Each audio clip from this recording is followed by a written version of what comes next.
update on the VHR swap S13. I have been working on the front end, trying to get it to fit up. I think I got it pretty good so far. I had to trim the bumper a lot. I got to take it back off one more time and kind of clean up with like my sander grinder, clean up some of my jagged cuts that I made here and there.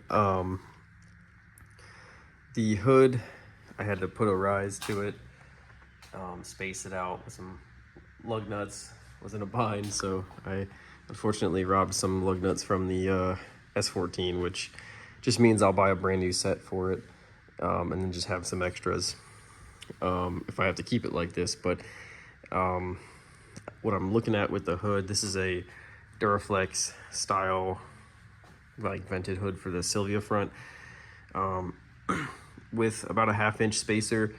It's hitting on multiple areas on this hood frame or support, and I want to cut it out as my last resort, to be honest. I know that if you cut that inner frame out, you're gonna run into, like, you know, just structural integrity. The hood's gonna be more weak in some ways. I don't want it to flap around or anything like that. So but motor wise, it fires up and runs really well now. I gotta set up my hood pins and everything like that. Something that was like I started before this engine swap, but then didn't get super far on. So I'll probably here work on fixing the fenders in permanently, or at least just semi-permanently. And then what I also was working on here is I'm building a panel.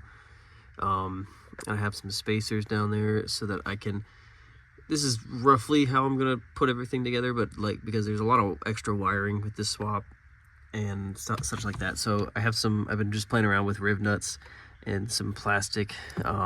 This was a little too thin. This was 1/8 inch, so I have a 1/4 inch piece that's coming tomorrow that I would recommend to get to, if you're going to do something similar, just using the plastic.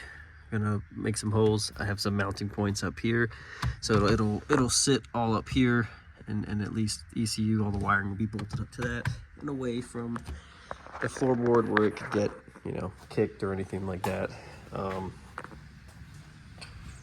But that's a quick little update on the car.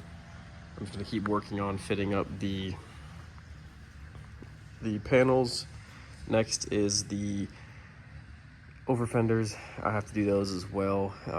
Straighten out the rear camber, and I'm also waiting on some seatbelt harnesses to go along with my new grease grip seat that I bought, and then essentially just drive it a little bit.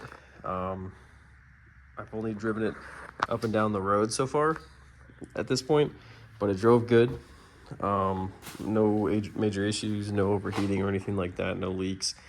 So once I get my ECU and wiring bolted up and out of the way, I'll hook everything back up, run it a little bit more, and do some more test driving. I do want to double check the clutch setup one more time. I've gone over it a few times with adjusting the Z1 external slave, but this is my first time doing it, so I just want to really verify that I have it right, so that I'm not, like, you know, like putting too much pressure on the throwout bearing. Just test driving, and then once things are kind of broken in, mainly the clutch is broken in, I'll have a PSA Performance dyno tune it. They're a local shop here in Hickory that does pretty much anything from paint to performance builds and installs, pretty much everything you can think about when it comes to modified cars.